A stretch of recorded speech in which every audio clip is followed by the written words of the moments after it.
मुझे अपने मायके छोड़ देना। मायके? क्या हुआ? अब बस बहुत हो गया है। मुझसे इतने लोगों का काम नहीं होता है। मैं भी अपने मायके में जाके बैठ जाऊंगी ना, तभी समझ आएगा तुम लोगों को। ये तो हुआ क्या है? तुमको ना तो कुछ दिखाई देता है, ना ही कुछ समझ में आता है। ये पहेलियां ही बुझाती रहोगी या कुछ बताओगे भी? अगर मैं कुछ कहूंगी ना तो मैं बुरी बन जाऊंगी। सारिका इतने दिन से यहाँ है, इससे पहले तो कभी नहीं रुकी हुई इतने दिन यहाँ। तो क्या हुआ रुकी हुई है तो? हुआ कुछ नहीं है। तुम लोग कम से कम एक बार तो उससे पूछो कि उसके घर में सब ठीक है या नहीं, उसके घर कुछ हुआ तो नहीं। मुझे तो ऐसा लगता है कि वो लड़कर आई है यहाँ, वरना आजकल किसी के घर को इतने दिन कैसे रह सकता है। देखो तुम शांत रहो, अपना गुस्सा थूको। मैं पापा से बात करता हूँ और सारिका से भी बात करता हूँ। अरे एकदम से इतना सन्नाटा क्यों? क्या बात चल रही है? सब कुछ ठीक तो है ना? हाँ बेटा, यहाँ सब ठीक है। हम लोग तुम्हारे बारे में ही बात कर रहे थे। तुम्हारे घर में सब ठीक तो है ना? हाँ पापा, सब ठीक है। क्यों, क्या हुआ? वो मतलब तुम्हारे ससुराल में तुम्हारे पति या किसी के साथ कोई कहा सुनी हुई है? तुम इतने दिन से यहाँ रुकी हुई है इसीलिए पूछा। नहीं भैया, ऐसा तो कुछ नहीं हुआ। क्यों, मैं ऐसे नहीं आ सकती क्या अपने घर?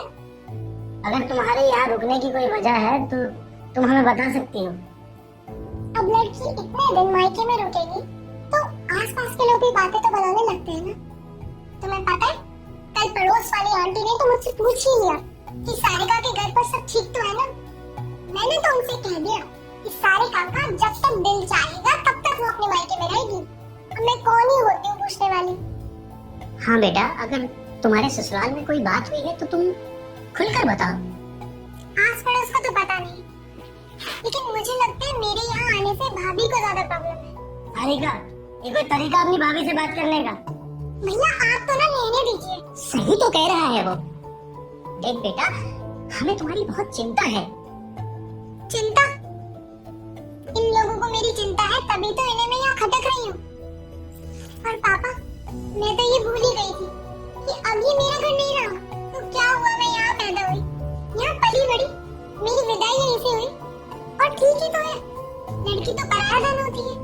बस एक बार विदाई कर दो उसकी। एक माँ ही थी जो मेरे यहाँ आने से चहक उठती थी। माँ के जाने के बाद मुझे सबने कहा कि घर तो माँ से होता है, अब तेरा वहाँ पे कुछ नहीं है। मैं सबसे यही कहती थी, माँ नहीं है तो क्या हुआ, मेरे पापा हैं, भैया है, भाभी है, भरा पूरा परिवार है मेरा। लेकिन नहीं, मैं गलत थी।